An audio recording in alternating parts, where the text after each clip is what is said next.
با سلام خدمت دانش آموزان نهمی. بحث خودمون رو ادامه میدیم با مبحث شتاب متوسط. در جلسات قبل در مورد جابجایی، مسافت، سرعت متوسط و تندی متوسط با هم بحث کردیم. یه توضیح دوباره در مورد اینا بهتون میدم. مسافت گفتیم اندازه مسیر طی شده هست. جابجایی یه پاره خط مستقیمی هست که از ابتدا به انتهای مسیر کشیده میشه. سرعت متوسط گفتیم جابجایی تقسیم بر زمان هست. تندی متوسط مسافت طی شده بر روی زمان.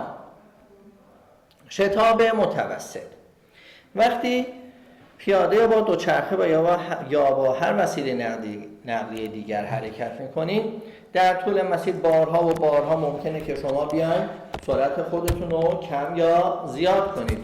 این کم یا زیاد کردن سرعت شما خب که بهش میگیم هنگامی که سرعت یک متحرک در حال تغییر باشد، میگویم متحرک دارای حرکت شتابدار هست. حرکت متحرک چیه؟ شتابدار هست. شتاب متوسط هست تغییرات سرعت به تغییرات زمان که واحدش هست باید متر بر مجذور ثانیه باشه. خب بریم سراغ یه مثال. نگاه کنید بچه ها. گفته راننده‌ای در یک مسیر مستقیم و رو به شرق در حال حرکت هست. خب سرعت خودرو را در مدت 15 ثانیه از 18 کیلومتر بر ساعت به 72 میرسونه. ببینید یعنی سرعت اولیه من 18 کیلومتر بر ساعت هست. سرعت ثانویه من 72 کیلومتر بر ساعت هست. در مدت زمان 5 ثانیه این اتفاق افتاده. شتاب متوسط خودرو گفته چقدره؟ ببینید شتاب متوسط هست تغییرات سرعت به تغییرات زمان. بچه‌ها دقت کنید سرعت ثانویه منهای اولیه هست 72 منهای 18 که میشه 54 کیلومتر بر ساعت. ما میدونیم باید کیلومتر بر ساعت رو تبدیل کنیم به متر بر ثانیه. خب که تقسیم بر 36 دهم میکنیم که حاصلش چقدر میشه؟ همین تو جمله پایینی هم نوشته. حاصلش میشه 15 متر بر ثانیه. پس شتاب متوسط شد تغییرات سرعت 15، زمان هم شد 5.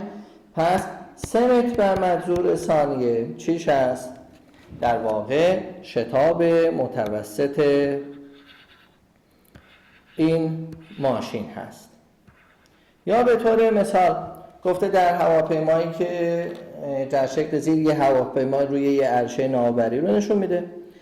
سرعت اولیش هست 0. سرعت ثانویش هست 62 متر بر ثانیه. شتابش رو خودش گفته 31 متر بر مجذور ثانیه هست. گفته چند ثانیه طول میکشه تا سرعت من از 0 به 62 برسه با شتاب متوسط 31. پس میتونیم بنویسیم شتاب متوسط هست سرعت ثانویه 62 منهای 0، زمان نمیدونم، خود شتاب رو گفته 31. پس زمان من هست 62 تقسیم بر 31 که چقدر در میاد؟ 2 ثانیه طول میکشه تا متحرک من به این شتاب برسه. بریم سراغ خود را بیازمایید. گفته موتور سواری در مسیر مستقیم از حال سکون شروع به حرکت میکند و بعد 6 ثانیه سرعتش رو به 54 کیلومتر بر ساعت میرسونه. ما تقسیم بر 36 دهمش میکنیم که میشه 54 ضرب در 10 به روی 36 روی 9 4 6 9 تا 54 میشه 15 متر بر ثانیه میشه. گفته شتاب موتور سوار رو به دست بیاریم.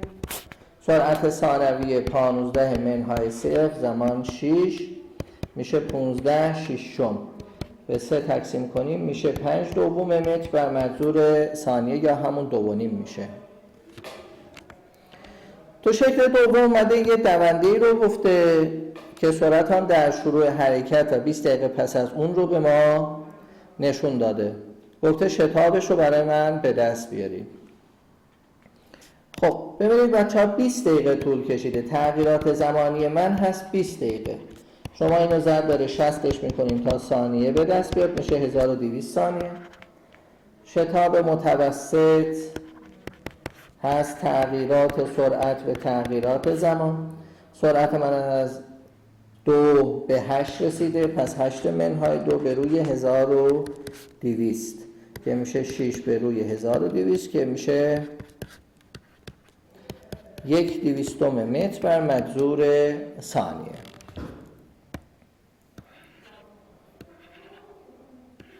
خب این فصل به اتمام رسید.